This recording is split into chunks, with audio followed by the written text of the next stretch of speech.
Hello बच्चों, आज फिर से स्वागत है सभी का अपने इस केमिस्ट्री क्लास में। और आज हम लोग विद्युत रसायन जो कि तीसरा चैप्टर है हमारा फर्स्ट केमिस्ट्री का, उसके अंतर्गत पढ़ना है ई और ई नॉट में संबंध। ई यानी कि इलेक्ट्रोड विभव है और ई नॉट मानक इलेक्ट्रोड विभव है। तो इलेक्ट्रोड विभव और मानक इलेक्ट्रोड विभव में क्या संबंध होता है, इस संबंध को बताया था नष्ट ने, इसलिए संबंध का जो समीकरण है उसको नष्ट समीकरण कहते हैं। तो देखो, इससे पहले हम एक बात जान लेते हैं गैल्वेनिक सेल के बारे में। तो गैल्वेनिक सेल हमें पता है कि ये गैल्वेनिक सेल है।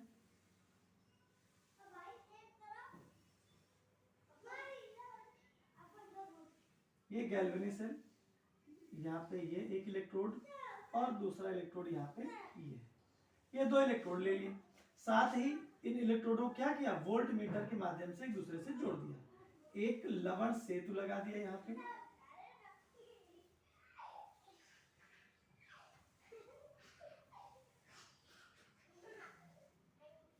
ये लवण सेतु लगा दिया। यहाँ पे क्या होगा, ये अगर हमने यहाँ पे जिंक धातु ले ली तो यहाँ पे ZnSO4 का विलयन ले लिया।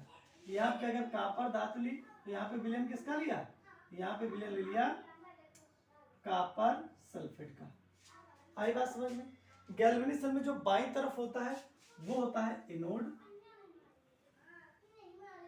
और जो दाईं तरफ होता है वो होता है कैथोड। यानी कि ये कैथोड है और बाईं तरफ वाला क्या होता है, ये होता है एनोड। इतनी बात समझ में आई। इसके लिए सेल अभिक्रिया क्या होगी, सेल अभिक्रिया। तो इस सेल के लिए अभिक्रिया क्या होने वाली है, देखो सबसे पहले Zn जो है वो क्या कर रहा है, वो इलेक्ट्रॉन निकाल रहा है, और Cu क्या है, Cu डबल प्लस इलेक्ट्रॉन ग्रहण कर रहा है। यहाँ पे Zn डबल प्लस में चेंज हो रहा है, प्लस ये Cu में चेंज हो रहा है। तो ये सेल अभिक्रिया है। ठीक, आई बात समझ में। अब देखो, इस सेल अभिक्रिया के लिए, इस सेल के लिए हमें ई और ई नॉट में संबंध ज्ञात करना है। तो इसके लिए करेंगे क्या, सबसे पहले मान लेंगे, माना एक सेल अभिक्रिया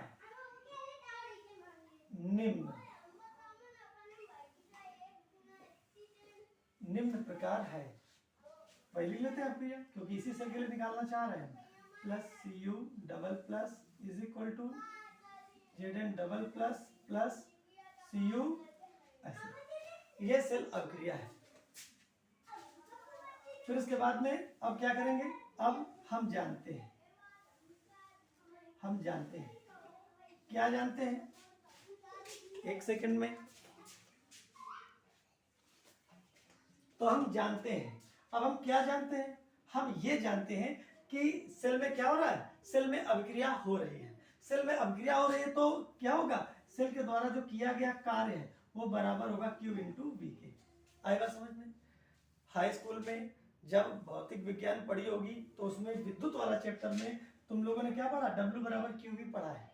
ठीक, अब चलो यहाँ पे समझ लेते हैं। Q बराबर क्या है, Q तो आवेश होता है, Q बराबर होता है NE, लेकिन हम लोग क्या करेंगे, NE ना लिख के NF लिखेंगे। F क्या है, एक मोल इलेक्ट्रॉनों का जो आवेश होता है वो होता है 96,500 कूलम। तो N मोल का आवेश कितना होगा, N मोल का आवेश होगा इतना। तो इसमें F का गुणा कर देंगे, तो इसकी जगह पे हम F लिख देते हैं, फैराडे नियतांक। क्या लिखते हैं, फैराडे नियतांक। साथ ही V बराबर, अब V क्या है, देखो यहाँ पे जो वोल्टेज यहाँ पे आ रहा है यही तो है, इसको हम लोग क्या है यहाँ पे किस रूप से प्रकट करते हैं, हम कहते हैं इसको ई नॉट सेल।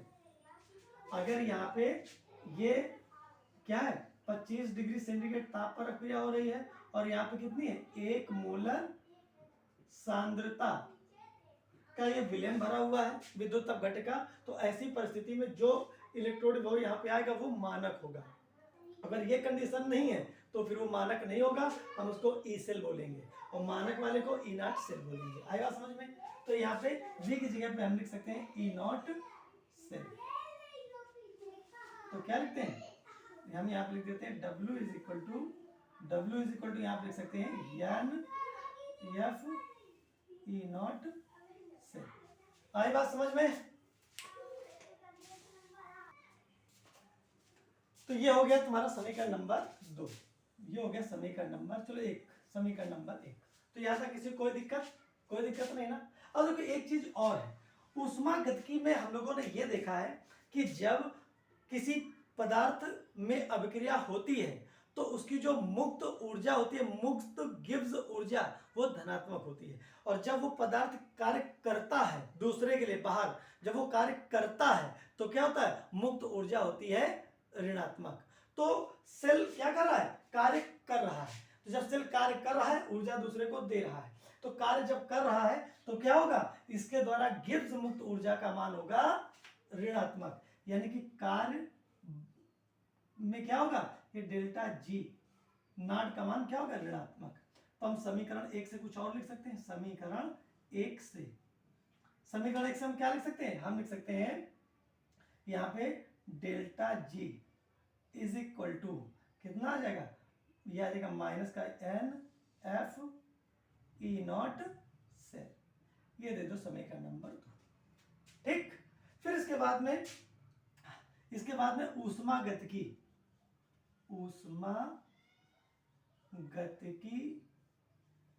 के अनुसार, ऊष्मागतिकी के अनुसार क्या होने वाला है, ऊष्मागतिकी के अनुसार होता है डेल्टा जी बराबर delta G naught plus R T L N Q, इसको दे दो समीकरण नंबर। ये डायरेक्ट याद रखना है, ठीक, ये याद रखना है। मानक अवस्था में जो गिब्स मुक्त ऊर्जा होती है डेल्टा जी नॉट, और सामान्य अवस्था में जो डेल्टा जी का मान होता है, दोनों में संबंध का सूत्र ये होता है। अब हम क्या करेंगे, समीकरण 2 से मान रख सकते हैं, समीकरण 2 से क्या होने वाला, डेल्टा जी का मान। तो डेल्टा, ये तो डेल्टा जी स्टार का मान है, मतलब नॉट का मान है, तो यहाँ पे क्या आने वाला है, यहाँ पे आ जाएगा माइनस का एन एफ ई सेल, क्योंकि हमें डेल्टा जी का मान रखना है तो ई नॉट नहीं लगेगा, is equal to delta G naught का मान रखेंगे तो माइनस का n F E naught cell plus R T log L N, R T L N की। ठीक, इतना आ गया। अब क्या करेंगे, दोनों तरफ माइनस एन एफ से भाग दे दो, यानी कि दोनों ओर माइनस एन एफ से भाग करने पर, अच्छा दोनों तरफ भाग कर दोगे तो क्या होने वाला है, ये आ जाएगा माइनस का एन एफ, ये आ जाएगा E cell is equal to minus का n F E naught cell plus यहां पे आ जाएगा R T L N Q. अब भाग देना है तो चलो बटे में माइनस का एन एफ बराबर, इसके नीचे भी माइनस का एन एफ और इसके नीचे भी आ जाएगा माइनस का एन एफ। अब देखो ये पूरा इससे कट जाएगा, ये पूरा इससे कट जाएगा, तो क्या आने वाला है, तो यहाँ पे आने वाला है, इसको हम हटा देते हैं, यहाँ पे आ जाएगा E cell is equal to E naught cell और माइनस एन एफ, क्या आ जाएगा माइनस का R T upon n F L N Q, इतना आ जाएगा। अब देखो एक चीज और, एल एन क्यू बराबर होता है 2.303 लॉग,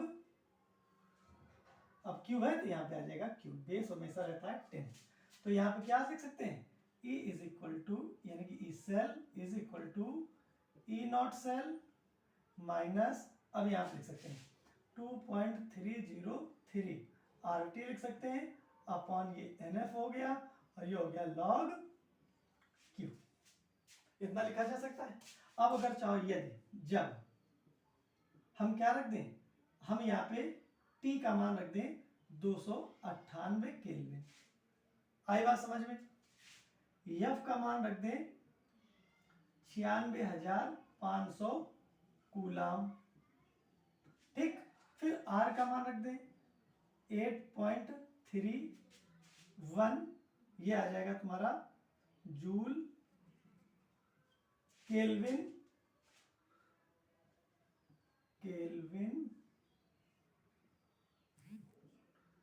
इनवर्स और ये मोल इनवर्स, ऐसे में रख देते हैं।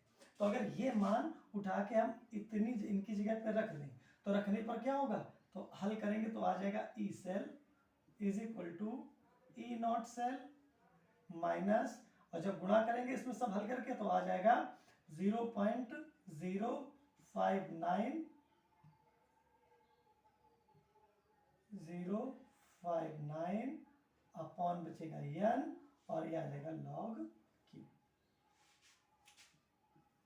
ये आ गया नष्ट का समीकरण, इसको नंबर देते हैं नंबर 4। तो ये नष्ट का समीकरण है, ठीक। और इसको हल करना चाहो तो और हल कर सकते हो थोड़ा सा, और यहां पे जहां यदि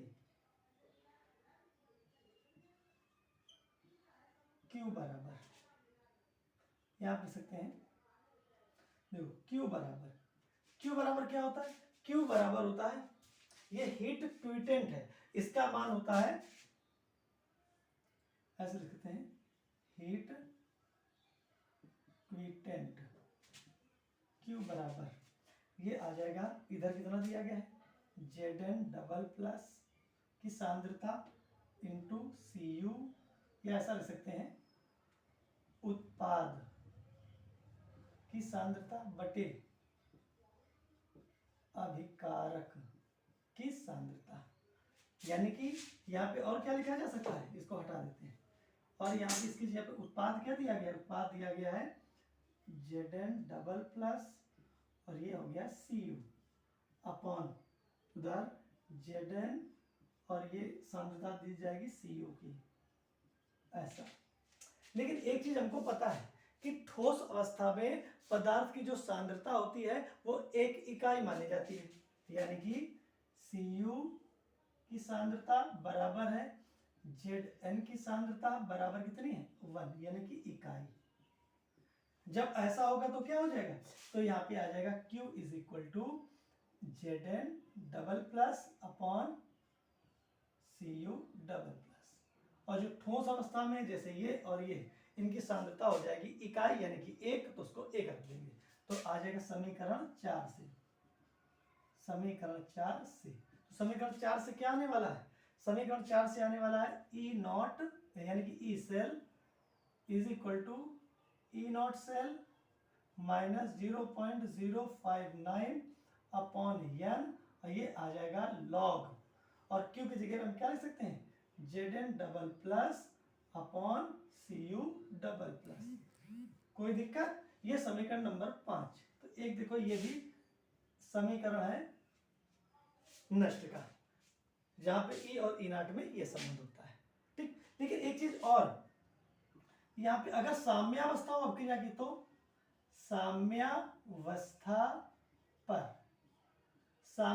पर क्या होता है Kc बराबर हमेशा Q के बराबर होता है।